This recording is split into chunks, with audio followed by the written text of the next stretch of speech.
My First Bible presents God Chooses Abram.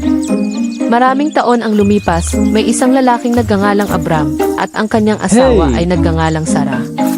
Sila ay labis na masaya maliban sa isang bagay. Gusto nilang magkaroon ng anak pero lumipas ang mga taon at hindi sila nagkaroon.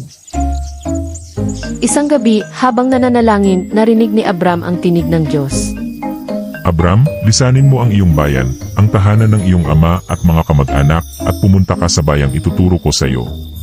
Pararamihin ko ang iyong mga anak at apo at gagawin ko silang isang malaking bansa. Pagpapalain kita at ikaw ay magiging pagpapala sa marami. Hindi alam ni Abram kung saan sila dadalhin ng Diyos, pero siya ay sumunod at nanampalataya. Sinabi niya kay Sarai ang lahat ng pangyayari at agad nitong tinawag ang mga kasambahay.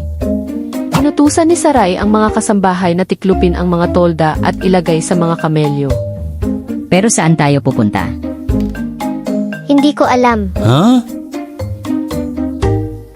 Narinig ni Abram ang tinig ng Diyos at siya ay inutusan na magtungo sa isang lupain na ituturo sa kanya. Pagkatapos ay pinangunahan ng Diyos si Abram at si Sarai, kasama ang kanyang pamangkin na si Lot at kanyang pamilya. Dinala nila ang lahat ng kanilang ari-arian at mga kasambahay sa lupain ng Kanaan. Sinabi ng Diyos sa kanila, Ito ang lupain na ibibigay ko sa inyong mga anak. subalit hindi pa ito napapanahon, hindi pa sa ngayon. Kaya't umalis sila. Ang kanilang paglalakbay ay nagsimula sa lungsod ng Ur, pagkatapos ay Haran sa Kakanaan.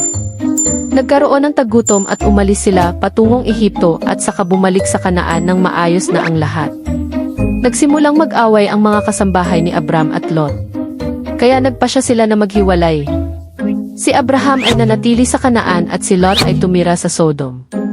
Taon-taon, nais ni Abram at Sarah na magkaroon ng anak, ngunit si Sarah ay matanda na at hindi na maaari pang magkaanak.